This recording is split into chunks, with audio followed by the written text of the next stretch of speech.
Okay, ma'am, shall we wait for some more minutes or are we good to start now? We're good to start, Shalini. Go ahead. Yeah, thank you. Good day, everyone, and a very warm welcome to today's webinar presented by Cultural Agents and Parmonia.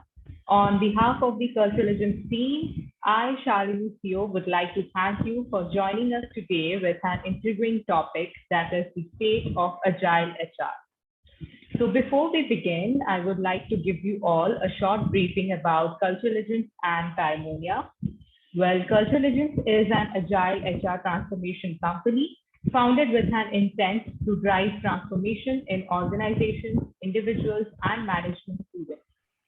We offer consulting and coaching services as well as organize agile HR training workshops and certification programs. And Paramonia is an Argentina-based company and partner of Cultural Agents and Agile People Ops. Laura Olena is the founder of Parmonia, and we have her gracious presence today with us here today. The company offers project and change management services, management consulting, and agile people ops training. As we are pleased and excited ahead, let me welcome our speaker, Sir Vincent Harris, who is a consultant, coach, and a certified project trainer. So without any further ado, let us welcome our speaker of the day, Sir Vincent Harris. Hello, all. It's great to have you. Great to be before all of you. I'm going to unpack from a slide deck that I'll admit I quickly put together the other night, but that's a good thing. I want this to at least start out somewhat high level, a high level conversation about Agile in general and how that overlaps with HR or people operations. And from there, dig into the true state of Agile HR. And a lot of that is going to come from you all when we get to, towards the end, when we get into more of a conversation. And that's really what I'm driving towards. It'll be great to get perspective from, all of you coming from different parts of the world and getting a true global perspective on the true state of Agile HR. So while I'm talking, I'm going to attempt to multitask and get my screen shared with you all. Are you guys seeing that? My deck? Yes, sir. Good deal. Thank you. So talking the state of Agile HR. And I am going to slightly veer away from our proposed agenda, but not too far away. A few of the things that I want to touch on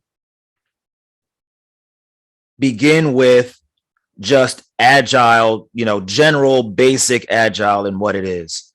In our pre-presentation discussion that we had before we started recording, had a couple of really good questions about the Agile mindset, and some of that spoke to what it means to be Agile and traditional versus, Agile or New Age or whatever we want to call it. And from that conversation, I've gleaned that we're already speaking a lot of the same language. With myself being in the US, I believe the person asking those questions may have been in South Africa. And that is very reassuring that, we're all speaking a lot of the same terminology in various corners of the world, regardless of who we are and where we are. So if I'm going to use that as sort of a measuring stick of the progress of Agile HR, I would say that's an A. So far, we're doing great, but there's much work to be done. As you all know about this, we're in a pandemic, or what some might call a post-pandemic. We don't truly know where we are. That's what it all amounts to, right? And just short of maybe 2 years ago, there was a panic, right? And most of us, I imagine, probably work in HR. And if you've worked in HR like I have, then you have experienced that feeling of being secondary, of being the redheaded stepchild of the company, of not always being truly valued the way that human resources and people operations should be valued. But overnight, we were the ones getting the phone calls. We were the ones getting the text and the emails. Not that we don't anyway, but I'm sure a lot of you can think back and relate to, waking up in those first few weeks of our lockdowns, and your inbox is overflowing with messages about what to do. And, we have to go remote, and orders for computers, and making all these different accommodations. Folks are at home with their children. People are sick. And worst case scenario, many of us has probably dealt with, people are dying, right? Or people have died. How do we keep our people safe? What measures do we put in place? What guidelines do we have for this? And many of us admittedly did not have any such guidelines and had to be able to pivot quickly to adapt and adjust to this new work environment. So this whole pandemic has really turned a lot on its head. Even more so, I would say that this pandemic was the culmination of a lot of things that were already at work. And I'm speaking to the global economy now, just to kind of take a few steps backwards and pan out. Independent contract work, huge. Rideshare industry, people working for Uber, doing DoorDash, delivery, courier, all of these various independent contractor businesses. That movement has been massive. All these different things created the perfect storm when the pandemic came around, the perfect storm for panic and chaos. And for those of us working in HR, we experienced most of that firsthand, as the bulk of, reorging and restructuring to work remotely and make the different adjustments. Now a lot of us are, working out vaccination schedules, testing schedules, and things like that. It's really turned this whole work environment on its head. And those working in HR, people operations, and the talent spaces are at the helm. We are truly the folks that are driving this whole initiative to adapt and adjust to this new world. So I really want to start with that to kind of add some flavor to where we are, and hopefully, where we're going, and why where we're going will require us to be agile, and how we can do that. So my approach is, again, just going to be somewhat high level. I hope it's not too redundant for anyone, but it's always good to get these reminders of what it means to be agile. Now, a lot of you are probably familiar with the core values. To this day, you can go to agilemanifesto.org and look at the original Agile Manifesto, and see the core values. You can see the agile principles. They haven't changed. They will not change, or at least they should not, because they're the pillars of what we do. Now, a lot of that has changed since then in terms of working in a software development environment, and we've now began to place that in the context of, like we're talking about Agile HR. But I want to pull real quick from a book that is a favorite of mine, and I highly recommend it. It's called Agile for Everybody. If you can see that, Agile for Everybody. This is by Matt LeMay. Definitely take that book down if you haven't read it. There's something here that I think is profound that we all need to hear, and I hope it doesn't take away from this conversation, but I'm going to read it anyway. It says, if we treat, say, agile software development, agile sales, and agile marketing as distinct and function-specific collections of tactics and methods, we are missing out on a critical opportunity to work together toward meeting the needs of our customers. And I'm going to read that one more time. If we treat, say, agile software development or quote, agile sales or quote, agile marketing as distinct and function specific collections of tactics and methods, we are missing out on a critical opportunity to work together toward meeting the needs of our customers. And he goes on, in other words, we run the risk of agile for X and agile for Y, highlighting and exacerbating the differences between X and Y rather than unifying or uniting different functions around the common values of the agile movement.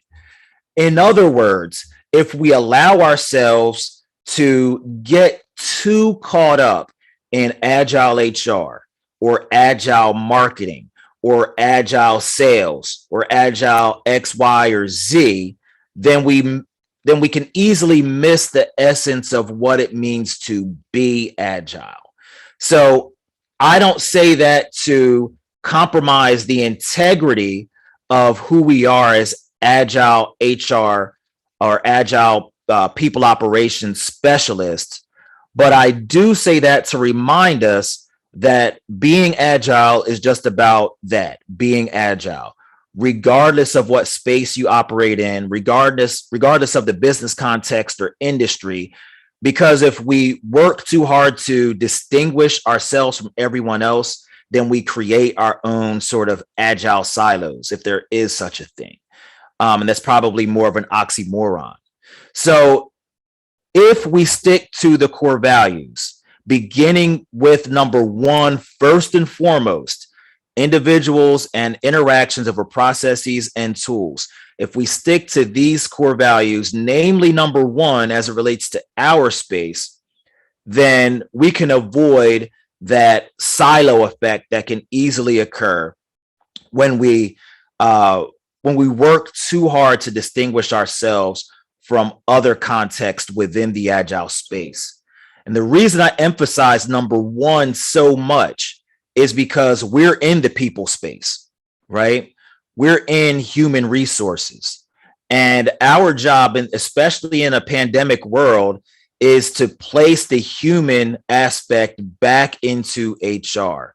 And in doing so, we need to take the time to reflect on number one, core value number one, individuals and interactions over processes and tools. Individuals, people, and interactions, the relationships, their activities, what they do functionally, how they operate, how they move, and overall culture is the essence of number one. And that's why Agile HR exists. It's the reason that Agile itself exists. And if it wasn't the case, they wouldn't have placed individuals and interactions as the very first core value. Then when we get to number two, working software over comprehensive documentation, I think it's fair today to edit this, cross out software if that's not your context or your space, and replace it with, whatever is appropriate for the second core value. Number three, customer collaboration over contract negotiation. But look, if you are already sold on number one, individuals and interactions over processes and tools, then customer collaboration will automatically come, because those individuals include both your internal and external customers. Then number four, responding to change over following a plan. This is the essence of being agile, being able to pivot and adjust easily, simply, tactfully, and be able to do it, on a regular basis or as needed. As we see it right now with where we are, we're still adjusting, right?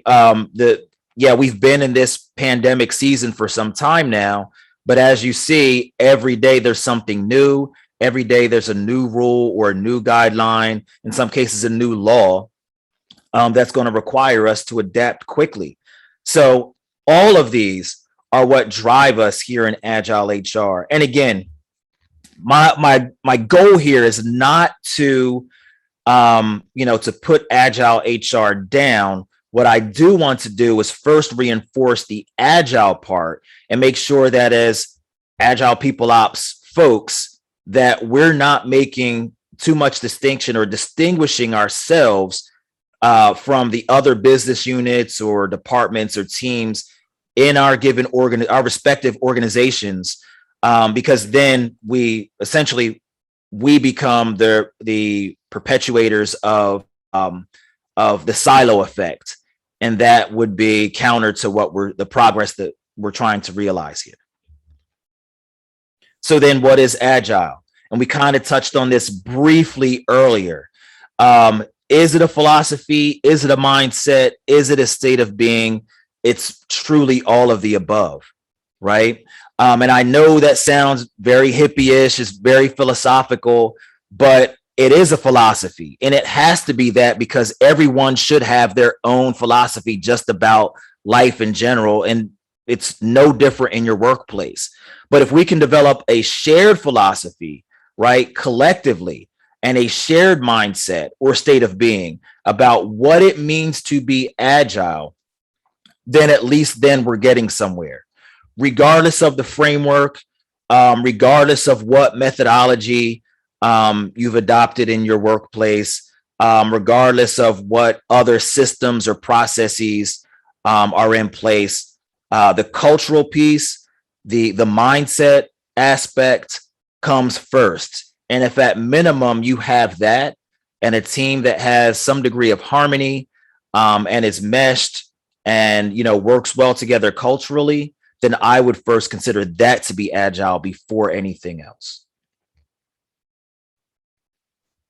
Cool. So then what isn't agile? What is it not? I think it's fair to say, and we probably will mostly agree, that it's not necessarily a set of rules. It's not necessarily a hierarchy, and it's not necessarily a methodology. Can it be any or all of these things? Absolutely. In fact, being agile requires you to have rules. There should be some degree of hierarchy, or at least that which is appropriate for you and your team. And methodology, this is one of those words that in the agile community, we tend to get carried away with. Framework versus methodology. A methodology is it's highly prescriptive, right?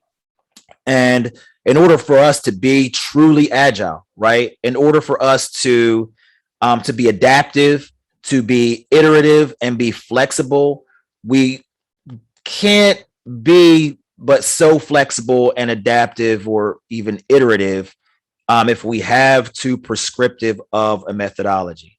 So the key here is to not be rigid, right? Don't be rigid. Yes, have rules, definitely have guidelines. And if anything, have agreements, a team agreement specifically within your teams. And being agile, digitally empowered and or people-centric. David Neilman, whose name you see, he's the former CEO of JetBlue. And this is a quote from him. I prefer to say JetBlue is a high-tech company that just happens to fly planes, right? He prefers to say that they're a high-tech company. Essentially, he says they're a software company that just happens to fly planes. Any of us could take the company or organization that we work for. Maybe you own your own company and you can say pretty much the same thing. Our company is a software company that just happens to do healthcare. Or our company is a software company that just happens to build automobiles, or whatever the business context might be. Then on the other hand, he says JetBlue was a customer service company that just happened to fly airplanes. So there's two things at work here. Number one, they are a software company. And I would argue that in the 21st century, especially right now, again, going back to the pandemic issue, with, COVID-19 and what have you, many of us still working from home, working remotely, or managing remote teams, or just having a level of awareness of what might happen tomorrow to where your teams are working remote. We're all software companies, or we all work in software companies, right? Whether you're in marketing, you're in sales, you're in HR, everything that we do relies on software. Yet at the same time, we're still all people, and everyone is a customer, especially in HR. We're usually engaged in customer service activity in our given roles. So your company is a customer service company that happens to do whatever it does to generate revenue.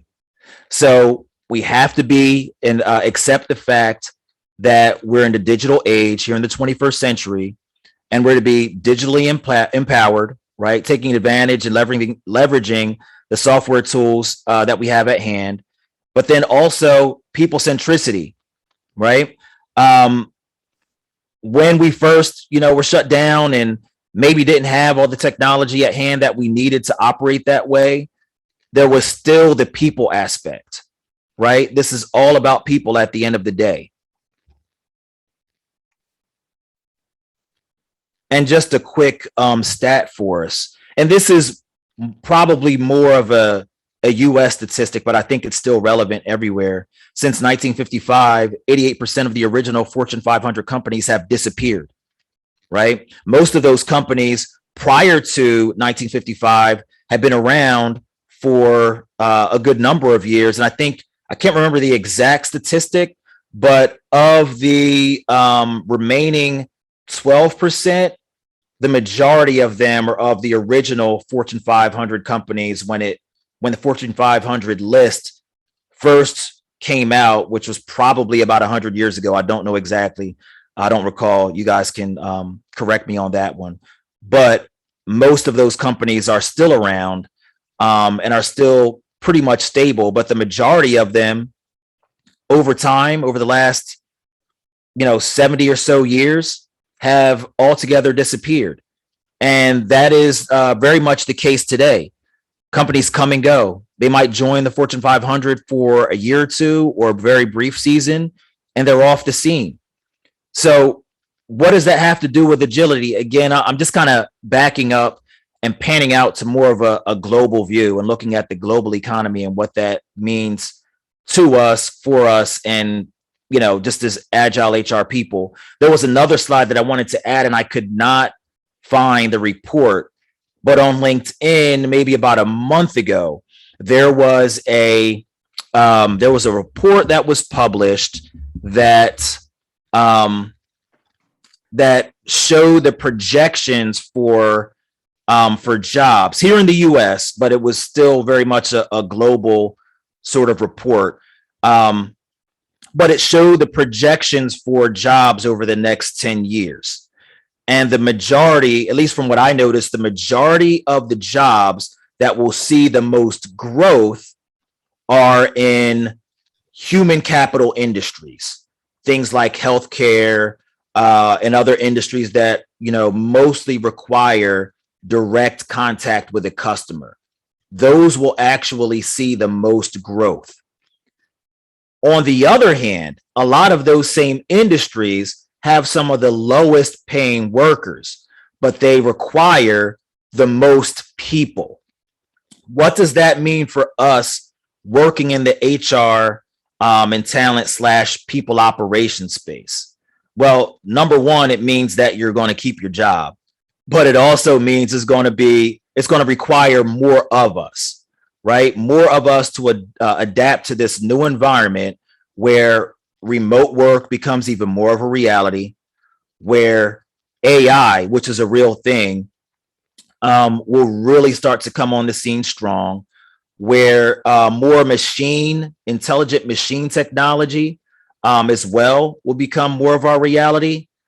But at the end of the day, the big industries will very much require people work.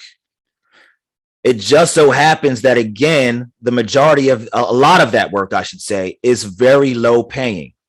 one of the biggest industries that we'll see a boom in here in the United States anyway, and I imagine this will be the case, globally, is direct patient care work in the home setting. Much of this due to the baby boom, the baby boomers, right? That generation that is aging. This is a high populous generation that was born between, what would that be, 1946 and 1965, I believe. That is now our aging population. And that baby boomer population will require care. And the emphasis on that care is even higher with the COVID-19 pandemic. The work that is required to take care of those folks in the home especially is many would consider to be somewhat lower paying, and therefore a lot more difficult to recruit for. So with that in mind, and what we're already seeing in a lot of different industries, staffing shortages. Right now, as I speak, globally, we are in the midst of a human supply chain crisis for many of the reasons that I've already mentioned. Just simply the pandemic and everything that comes with that, and all of the other factors that we saw leading up to the pandemic. People simply had more options. People were working more part-time jobs. People were being more entrepreneurial and taking advantage of independent contractor opportunities in addition to their full-time, or just, went full-time, contract, or are supplementing with rideshare work or delivery and courier type work, and other various, independent part-time or full-time opportunities that they now have access to. There's so many different factors and variables, that I can mention here, but the fact is, its ultimate impact today is this human capital supply chain crisis that we're in. Some industries are faring well, faring better than others. So that might not be the situation where you are. But I do believe that most of us, wherever we are seeing, we're experiencing retention issues. People are fearful to, return to work. People, they have options. They can move around because, companies need people, and the market is in many ways in the favor of the worker, which isn't a bad thing at all. But what does that require of us? And I'm asking it as a question because I'm not going to say that I have all of the answers, but this is where truly being agile does come into place. This is where, your ability to adapt and adjust is critical. So the question then becomes, why should we be agile? Or what does that mean in the first place? Which I think we somewhat covered. But to answer that question, being agile is about achieving agility. The follow-up question to that, I think, is, well, what is agility? You know what? There is no one definition. It's one of those things that you realize, or once you arrive there, right? There isn't any one metric for agility. Now we can identify or develop metrics for agility, but it's one of those things that you don't truly realize until you arrive there.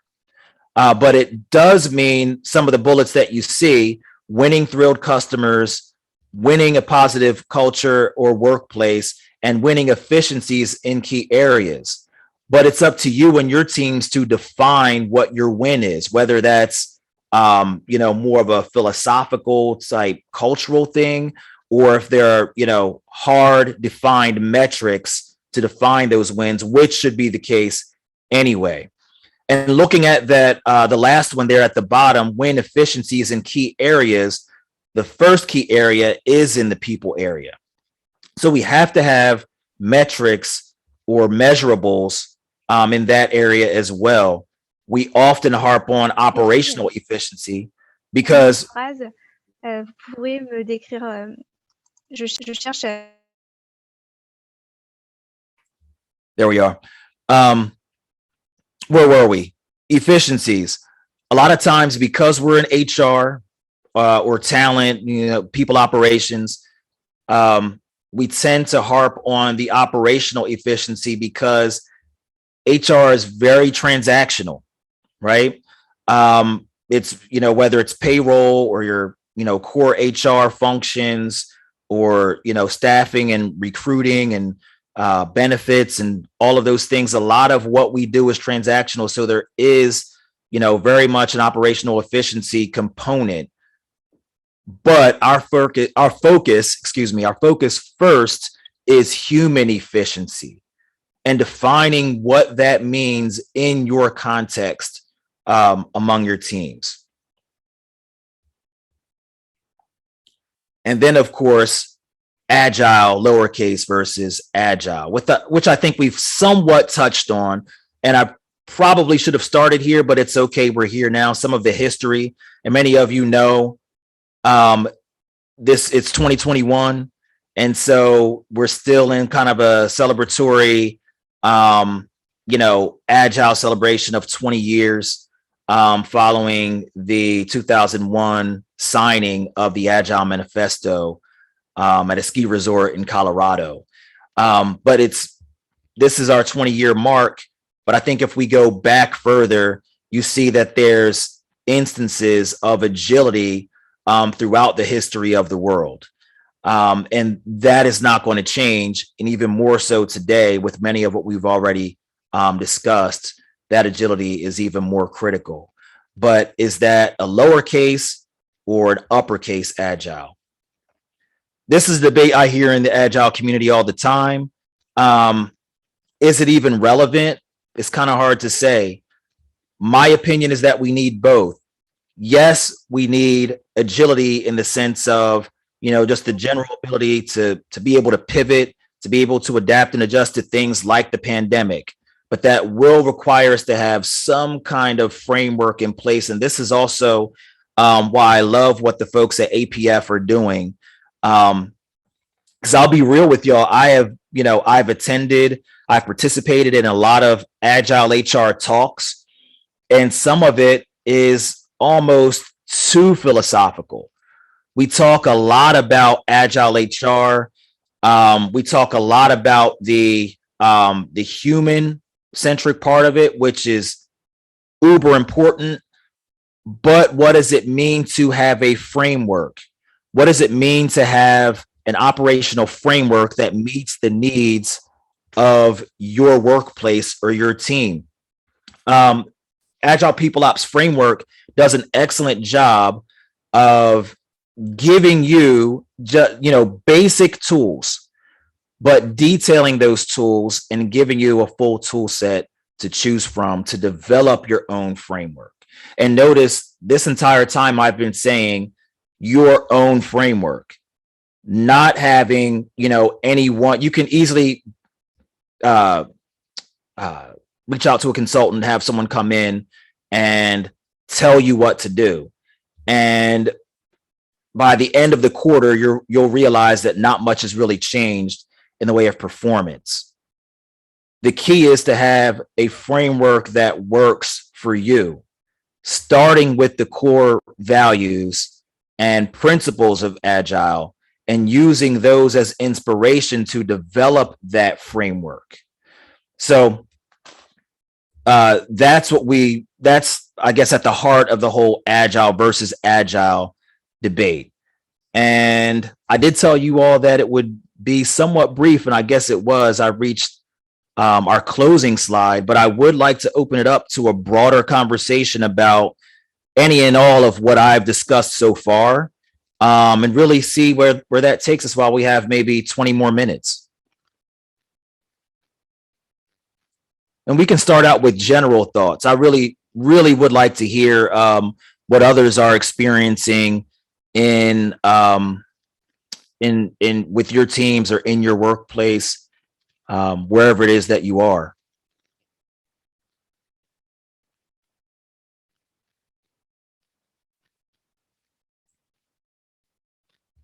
Hey, Lakshmi, are we able to unmute?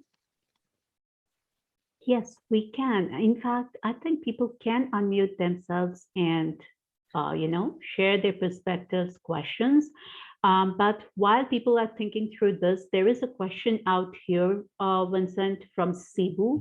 And he says, so adaptability. Okay, before that, I would love to read out that statement which Mark shared, Mark Castile. Too often we hear people using adaptability rather than agility. The pursuit of agility is all of these foresight, response, adaptability, etc. Do you have anything to share on that, or put your thoughts, Vincent? Yes. I'm sorry, I was adjusting my computer. All right. Could you repeat the last part of that question for me, Lakshmi? I apologize. Okay, that's not a question, but then it's more of a statement. That's what, Okay. Mark, feel free to correct me, but he says, too often we hear people using adaptability rather than agility. The pursuit of agility is all of these foresight, response, adaptability, etc. Yes. So thoughts there. I agree with Mark, first and foremost, and I'm like a lot of us in this community who, who will casually use the two somewhat synonymously, but it is important, to your point, Mark, that we understand the distinction between those two terms, and that adaptability is a component of agility. So that's my thought. I agree with that thought, that comment.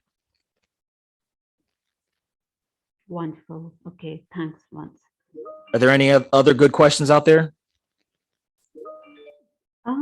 Okay, so Shambhavi says, since Agile HR is all about people and people are strongly connected to their cultures, so does organizational culture or the host country culture act as a hurdle in Agile working?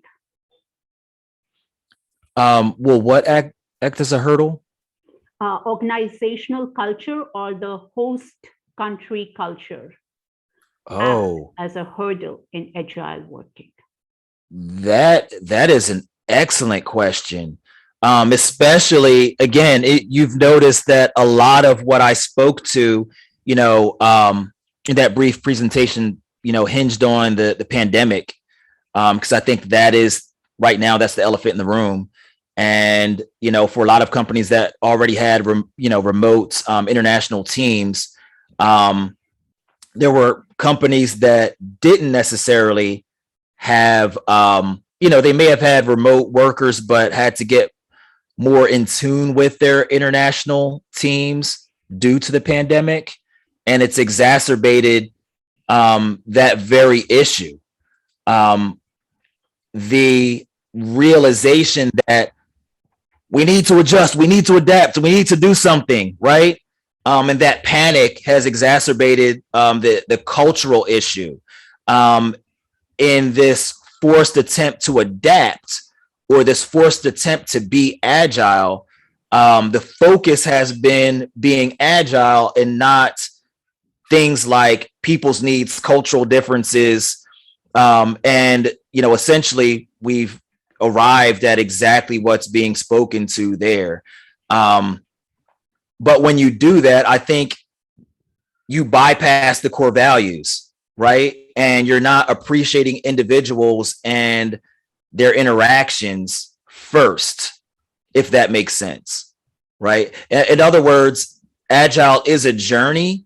So if we're attempting to make a shortcut by focusing on the business needs to be agile, not realizing that most of that journey is comprised of a human element first. That's where we arrive, that's where we land at this issue of, the cultural fallout. I hope that's answering the question. I think Samuel has raised his hand. Go ahead, Samuel.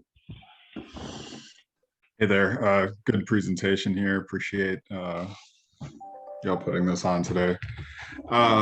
So I think that just in my experience, you know, and I've dabbled a little in HR, I've dabbled a little in operations, I've dabbled a little in IT. I'd say the one underlying thing that I think is often missed and kind of gets at the heart of some of what I'm hearing here is that we don't have like a set playbook that we can use, right? We have to be able to evaluate what's going on. We have to assess our needs. We have to determine if we're doing the right things or if we need to change things. And that's a continuous process. And I think a lot of, you know, those lean practices that are underlying there are really at the heart of what we're doing. So you'll come into some organizations where maybe they have a really strong Lean Six Sigma background, for example, and you see that they're kind of thinking or leaning in that direction, but they don't make the adjustments they need to actually be agile. They're very process oriented, and they're very focused on, okay, I have to do step one to do step two. And they forget that sometimes you have to take those things apart, look at the individual components, and really take the time to understand, am I achieving what my organization needs, what my people need? And you know, I think HR is kind of that elegant balance and dance between those two things, right? You can't ignore people's needs, and you can't ignore the operational needs. You have to balance the two for your organization to ensure it's successful. If you only think about the people and you don't think about the operations, then, you know, the organization can meet some critical failures because now your processes might not have their needs met, or the strategic initiatives might not be met. But on the flip side of that, you're going to have those people who are definitely needing to ensure that they're feeling validated, heard, having their intrinsic needs, whether they're specific to work or validation. So I think,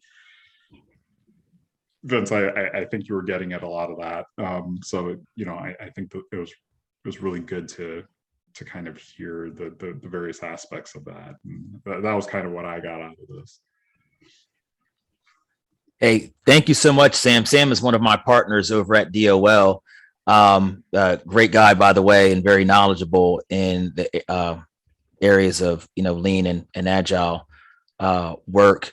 And on that note, I'm just going to insert my little shout out to DOL coach and all the folks over there, Scott Kinder, of course, Sam here, Heather Coons, and all the good folks at our firm, DOL coach. And I do also want to shout out some of the folks over at Agile 2, which Lakshmi has participated with as well. We've done some work with them, Cliff Berg, and all the good people over there as well.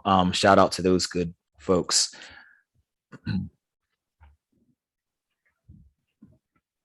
Are we still taking questions? Yes, we are. Sorry, I got disconnected, so I'm not sure if this question has been asked already, but do you think that there is maybe a skills shortage because we aren't being effectively prepared for Agile at a fundamental level in terms of like our education systems? Like, do you think that they aren't necessarily giving us the skills to be able to, you know, adopt an agile mindset, and so therefore companies are essentially looking for the workers, but the workers aren't, you know, like they don't have what the companies are essentially looking for because it's not, you know, taught at a fundamental level? I think I understand the question. Is it Sibu? Yeah. Thank you for that. In fact, I want to say that Lakshmi and myself have had a conversation about that in the past. It sounds to me that you're asking where it involves agile knowledge that isn't taught in the traditional, you know, public education. Yeah. And I understand because, again, we've had that conversation. And one of the things that I foresee, and this will happen eventually, it's going to start in colleges and universities. If you look at, you know, most of your MBA programs, if you look at your undergraduate business programs, a lot of those curriculums from a project management perspective are built on a traditional waterfall type model, right? Yeah. What I see, and with everything that we're talking about with the pandemic and all of the other 21st century issues that we've discussed, I think you're going to start to see more colleges and universities begin to integrate agile, frameworks, lean and agile into their curriculums. And from there, I think we'll start to see that in more of our workers, because oftentimes, and this is probably your experience, Ibu, it definitely is mine, and probably for most of us, you didn't earn any kind of agile certification or just agile education in general until after your schooling and you entered the work world. And then you started to take, your certified Scrum Master, or, a Lean Six Sigma, or, maybe you're one of the few that actually started out in an Agile HR learning situation. But most of us did not pursue that until after your formal schooling. Whereas if it was integrated into our formal schooling, you'll enter the workforce with that understanding, and it all makes sense. So I don't have the solution per se, but I think eventually it's going to have to happen if schools or colleges and universities, especially if they want to make sure that they're aligned with with industry and business culture. Yeah. Okay. That's an excellent question. I see a question in our comments section. How can the human capital supply chain crisis that we are going through be reversed using Agile HR transformation methodology? That's another good question. I don't know that there's any one answer to that. But I think it goes back to the number one, the principles and core values. Not to sound redundant, but that's truly where it starts. But then also, developing, those organic sort of frameworks, within your teams and in your workplaces, just, in your organizations in general. And I'm referring back to the same Agile for Everybody, a question that is asked in the introduction. What can I pull from each of these approaches that will help the particular team I'm working with put Agile principles and values into practice? What can I pull from each of these approaches that will help the particular team I'm working with put Agile principles and values into practice? And I think that question kind of, at least indirectly, I don't want to say answers that question, but it's the foundation of Agile transformation on any level, whether it's within the individual or across a team or an entire organization, right? Not about having a prescriptive methodology or having a team of consultants come in and tell you what to do and say, this is it, but to guide organizations by, saying we have this, range of tools, right, that are inspired by this set of principles. And, we want to dig into your business context, who your customer audience is, how your teams operate culturally, all these different things, and develop a framework around those ideas. So I hate to give the kind of fluffy or broad response, but foundationally, that's really where it starts. There is one more. Go ahead, Shalini. Yeah, there's a question from Kabelu. She says that, as you mentioned, that being agile is about achieving agility. So what exactly describes this agility? So what is agility? That's what they're asking? Yeah. Okay. I mean, any one of us could easily go to our dictionary and define, or I guess find the definition of agility, but that still wouldn't define what it means or its purpose in your context, right? It's like I said earlier, it's one of those things that is realized when you arrive there, right? I think it's important talking about, agile transformation. It's important to paint that picture, right, of what agile should look like.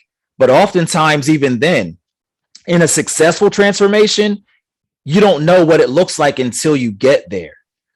But it does start with, painting an image, having some, a template there to reflect on to drive that transformation first. But when you arrive there, the destination might look slightly different from what you initially imagined. But, that's what agility is. It's that realization. Agility is a realization that is realized when you arrive at it. But it's kind of the culmination, not conclusion, but culmination of a journey towards that realization. Again, very philosophical, but I mean, it was asked of me, so that's my definition, or at least my response. Okay. Okay. So the next question is from Tejashri. That is how well HR is adapting its own change and transformation. I'm so sorry, I couldn't quite hear the question. The question is how well HR is adapting its own change and transformation. Adapting its own change And transformation. and transformation. Okay. Is that in the comments? Yeah. Okay, how well is HR adapting its own change and transformation? I'm not sure that I fully understand the question. But I mean, I'll do my best. I think with this whole Agile HR movement, that in itself, and like myself or Lakshmi and all of us here on this call, there's at least an interest, and many of us are active in this community. I think that is driving the transformation that's needed to, change the culture of HR. But again, I don't know that I fully understand the question. If that person could maybe rephrase for me or just be a little bit more specific, that would help. Tejashri, would you like to elaborate your question a more? Yes. Hi. I Hello. just wanted to know exactly, there are adaptation taking place. The transformation has been taking place from the traditional method to the agility. Many are accepting that yes, it is going on well, but few are not able to adapt the changes which are being taken place nowadays, especially in the field of HR, wherein many are not able to accept that the agility is being mobilized in HR field as well. Like so this was always a confusion of mine, whether really this transformation or the adaptation is being taking place by everyone or not. Really, are they accepting the changes and the transformation which is going on, or are only few of them are being accepting it? Okay, so it's the the resistance in Yes. traditional HR to to accepting the agile HR or lean agile culture. Okay. That's what I'm hearing. So it's really a question. Is that what you're referring to? That resistance to that conflict? Yes. it's one of those things that I think I said this earlier, it's going to happen by force, right? If you're not willing to adapt and you allow tradition to, to hold you back, then, something environmentally is going to force, organizations to adapt. And whether they call it agile or not, it's going to require them to be agile. Okay, that's fine. But would you like to say that we need to put an external post for them to accept it? I guess in some cases you could manufacture some, some external force to do that. If it's something that's ethical, right, and makes sense to kind of nudge the leadership, I suppose that could work. But I was thinking more organically, right? There's going, just like, again, speaking to the pandemic, that did force a lot of firms to do just that, that were very traditional. And I'm sure we have people on this call where your employer required everyone to be in the office for 8 hours, and that was insistent, and then they were forced to work remotely, at least for a time. And a lot of those same organizations realized that they have greater productivity with their remote workers. The work day is actually shorter. Why? Because you've not only taken out a commute, you've taken out a scheduled lunch, right? And there is no conscious, the day starts here, the day ends here. You just do the work, you get it done, and you can, go about your business. And it provides a lot more flexibility, in people's personal lives. So then, now you have greater employee satisfaction, and other benefits as well. But a lot of us, we're not calling it agile, but we've moved and adjusted it in ways that we've overhauled our entire operational framework, and essentially we've become in some ways agile. We're just not calling it that. Yes. Okay, thank you so much. Mm-hmm. Thank you, Tejasvi. Okay, so the next question is from Don Morgan. There are two questions actually. I'll read out the first one first. Is there any statistics on the rate of adoption for Agile in HR? I don't know. That's a really good question. I wonder if Lakshmi has anything to that, because I don't have any stats. It'd be interesting, to know or, hear what might be out there. Yeah. Again, not particularly, if we talk from the number point of view, even I don't have that in mind, Vincent, but then for sure, some of the companies in Europe, USA, they have started adopting Agile in its own way in HR, but countries, I would say like Asia, Africa, Latin America, I think Laura can talk more from the Latin America perspective, but there are many still who are, I would say, not yet aware of what Agile is all about. There is still a lot of gap in the industry, and that has to be, reduced, I would say. So yeah, it's country specific. But how would you even measure something like that? Like statistically, is it even possible? If there is no clear cut, definition of what Agile is, how would you measure the rate of implementation within like organizations? Well, I think the second question touches on that a little bit, because you could, there's still, certain frameworks and practices, within Agile that are distinctly, Agile, right? And widely accepted as being agile. So, Yeah. you know, you could measure the rate of adoption, you know, by those terms, you know, like, hey, what kind of practices are you employing within your agile work environment? And start there. So I think there's ways to, you know, to collect that data.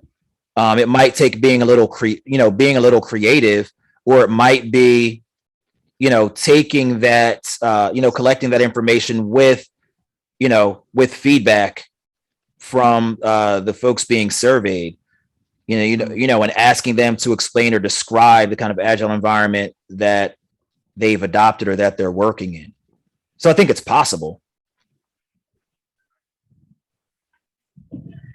Although I see your point, I do think it's possible. And the second question is a good one. Any particular flavor of agile that you are seeing used more, say Scrum based versus more of a Kanban approach? And maybe it's my own bias because I lean on Kanban quite a bit. But I would say Kanban, and I know Lakshmi with APF, there's very much, I guess, a Scrumban sort of approach where, we're looking more towards Scrum, relying on that for the team aspect, and then, the process component, leveraging Kanban.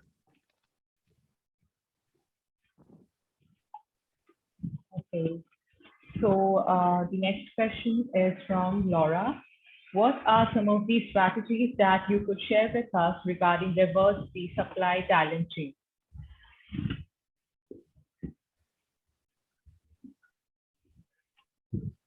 Some of the strategies you could share. Okay. Okay, for the whole talent supply chain issue that we're seeing, that's a really good question. I think if I really felt like I knew the answer to that question, I'd be making a whole lot more money right now. But I think one thing that everyone should be trying to do with this whole talent crisis is thinking of other areas beyond, just monetary compensation. And a lot of us are doing this anyway. We're doing it before the pandemic, but we're going to have to apply a lot more energy and effort to it now that the pandemic has occurred, and knowing that people have so many options, right? And it truly is a worker's market right now. They can, hop around, skip around, go where they want to go. They have those options. And again, that's not a bad thing. So the burden is on prospective employers to be able to add value where they can. So with the example that I used earlier with, say, like healthcare workers, lesser paid healthcare workers, if I can say that, it would be providing education opportunities. It would be things like internal internships, right? Maybe it's a pathway to becoming a nurse or some other, skilled profession in the work environment. It's going to take things like that to overcome that talent supply chain crisis that we're experiencing. And that's my opinion. Maybe someone has better ideas. If you do, please share so I can sell them.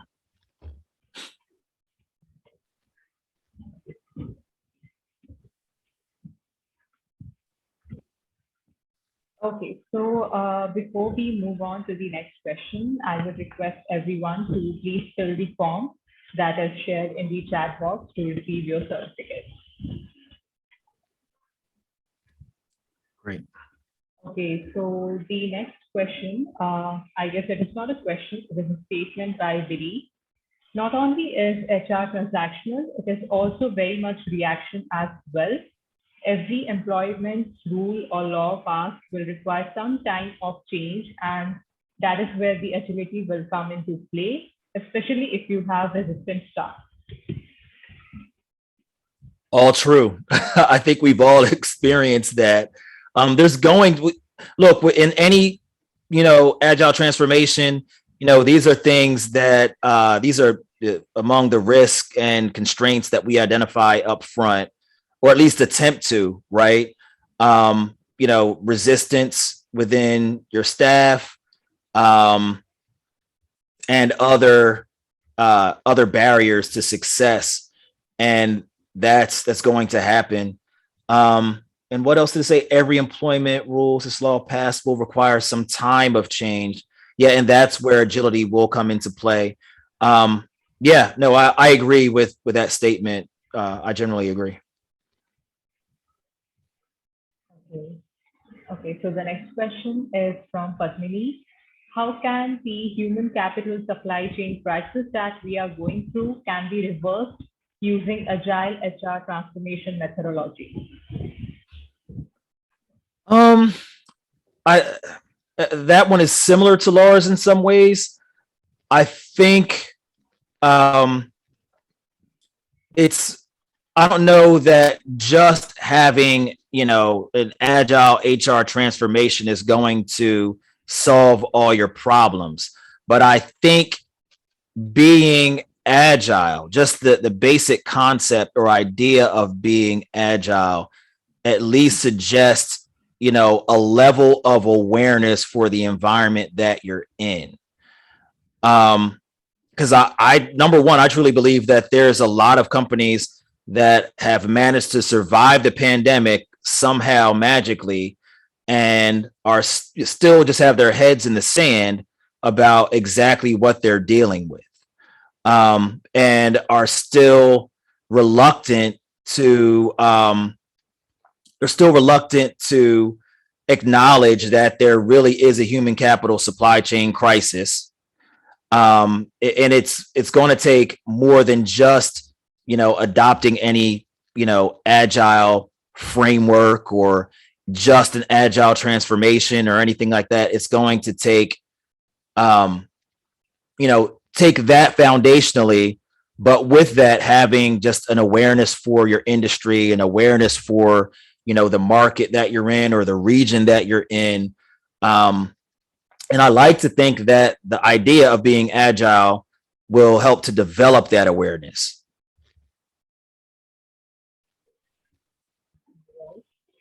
There's a question from Shambhavi.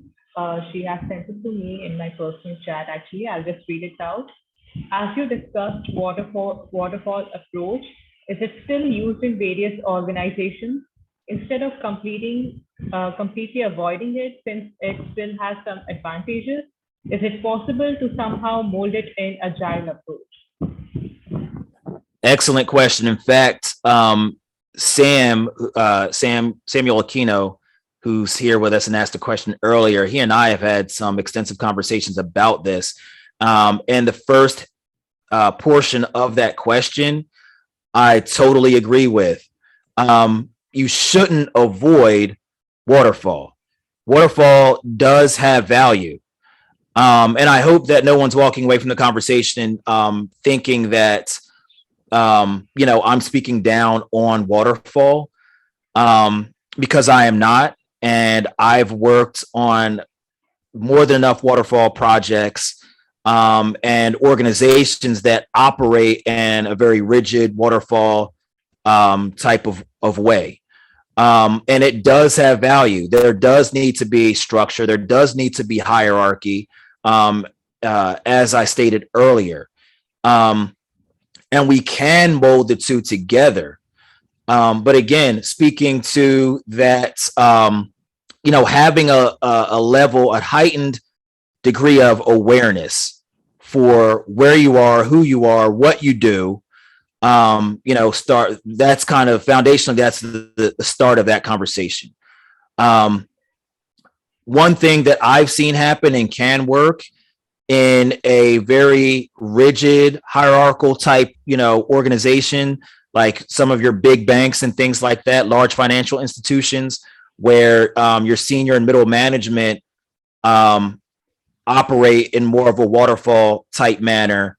But a lot of the tactical work is completed in an agile way, right? Where you might actually have scrum teams executing, the lower level tasks, but strategically, things are organized, in the waterfall culture, if that makes sense.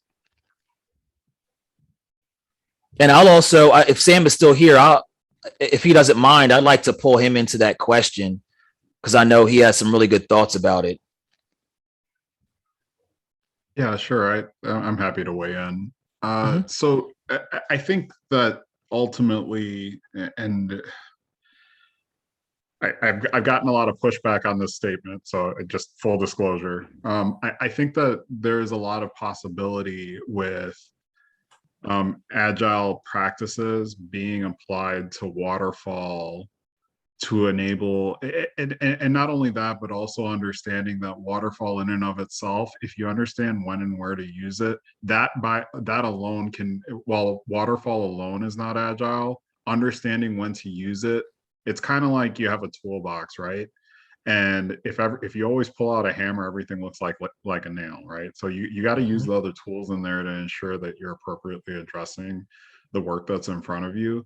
And there are a lot of efforts that do require a lot of really rigid structure, and you have to have daily updates around where you're at and the stoplight statuses and the stuff that typically comes with traditional waterfall project management. And it doesn't mean that you're not being agile overall.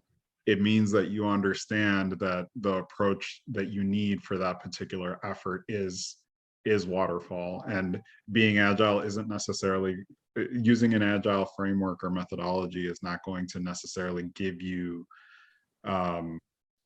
enhanced benefits in the way that a lot of folks often present. Now, the majority of efforts out there will likely benefit from having some agility put in place. So this isn't saying that that's not the case. There have been some studies out there that I think any of us can look up, and we'll see that more often than not, we need to be more agile, not less.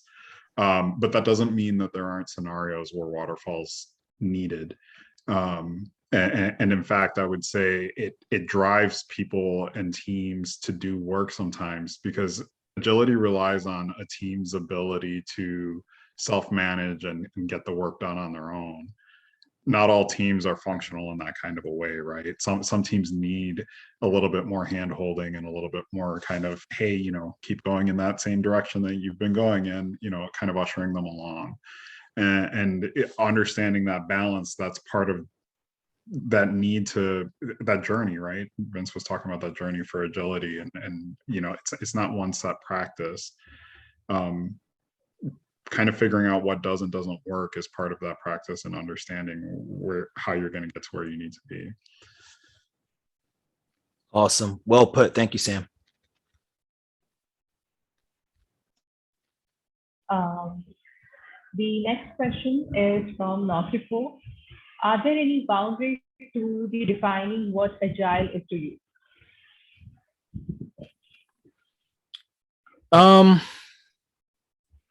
Boundaries.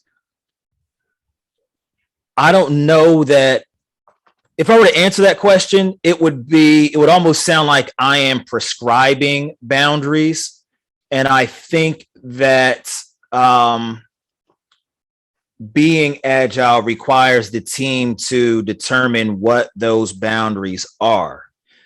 But those boundaries or I guess guardrails, as they're determined by the team, they need to be the principles that establish those guardrails need to be influenced by the agile core values and principles. And I'm probably wearing out this book by now. So I'm going to refer to it one last time, hopefully. But one of the last, I want to say 2 chapters, the title, and again, this is coming from Agile for Everybody. This is my personal Agile Bible. Agile means that we follow all three of these guiding principles to be fast, flexible, and customer first. Fast, flexible, and customer first. So everyone can remember that. You might not remember the core principles. Most of us probably haven't remembered all of the the principles and all the values, but you can be fast, flexible, and customer first. And if you establish those as your three lanes or three, principle or pillars of your agile framework in your team or your work environment, whatever the case may be, that will assist you in establishing those boundaries. Okay. I think there are two more questions left. What is the fate of Agile HR in the pandemic era, according to you? And what are the challenges and how it can be dealt with in organizations? Yeah, the state of Agile HR in the pandemic era is that's a really difficult question for me to answer globally. But I think if LinkedIn is any indication and you just search the hashtag Agile HR, that will answer your question, because over the course of this whole pandemic, its popularity has soared.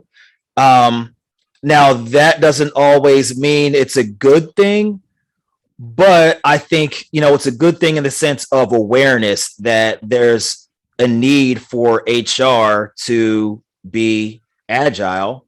And for those of you, especially those of you that work in, larger companies or larger, big institutions, and you've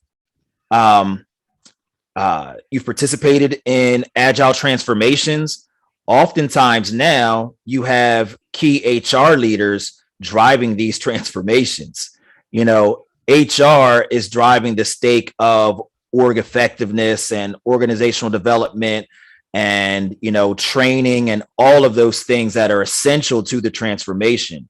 So to your original question, I think I wouldn't say that Agile HR is thriving, but I think that the popularity is definitely there. And as a result, there's an awareness that this community exists and people are asking questions, people are probing and taking an interest.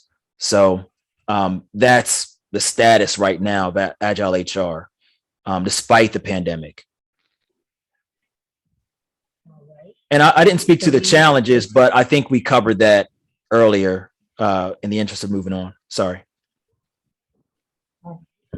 Okay, so the last question is, how is strategic implementation of Agile HR differ from established organizations, from that to startup organizations? That is a really good question. And purely my opinion, none of this is going to work out, perfectly, obviously, but I think it's the same as any other implementation, whether it be a startup or, an established company, right? Typically in a startup organization, if the startup is, if the startup is agile, right, then it's already inherently agile, so to speak. Whereas in an established organization, there is going to be a transformative process that has to take place in order to reach that destination, as we discussed earlier. So, whether it's Agile HR or just a broad agile transformation, I don't think there's really much difference between what that looks like, in the broad sense, or Agile HR. And I do hope that answers the question. All right. Okay. Cool. So thank you so much, sir, for such a wonderful learning and insightful session, and also for your time. And to everyone else, I would like to thank you for participating to this webinar. I hope all the attendees have filled in the form that was sent in the chat box. It is a feedback from attendance form. So please make sure to fill it in order to get your participation certificate.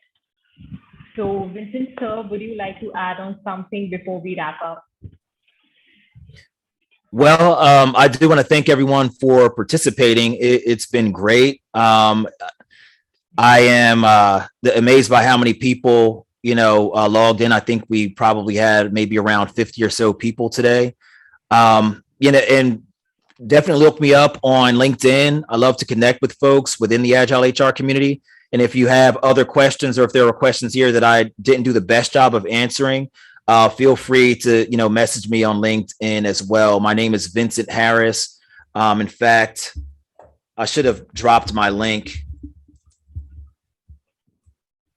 I'm just going to put the spelling of my name here in our comments. And yeah, feel free to reach out. And that's pretty much it, guys. Thank you so much. It's been a great experience with you all. Okay, so as we have come towards the end of the session today, I would now like to invite Lakshmi ma'am, the co-founder and director at Cultural Agents, to give the valuable vote of thanks. Thank you, Shalini. Thank you so very much, Vincent, for this wonderful, insightful session. And thanks, Laura, for both of us partnering together and hosting this webinar. And thanks to all the attendees. Yeah. Stay tuned for more informative webinars. And Vincent, you will be more than welcome to again talk about the mindset piece and all that. That's a whole lot of, I would say a whole lot of a different topic. So you're more than welcome to share your expert advice once again. Absolutely. It'd be my pleasure. Thanks, Lakshmi and Laura. On behalf of the Cultural Agents team, we thank you all for joining us today. And I hope you all enjoy the rest of your day. We keep having these webinars once or twice every month. So if you find today's session helpful, stay tuned as we have more such coming up. And please, if you have any questions, you can always ask them by using our channel or our social media site, or you can also mail us at transform@culturalagents.com. At last, do not forget our agenda, which is let's write the future through Agile HR methodology. I will request now all of you to kindly turn on your cameras so that we can take a virtual group picture.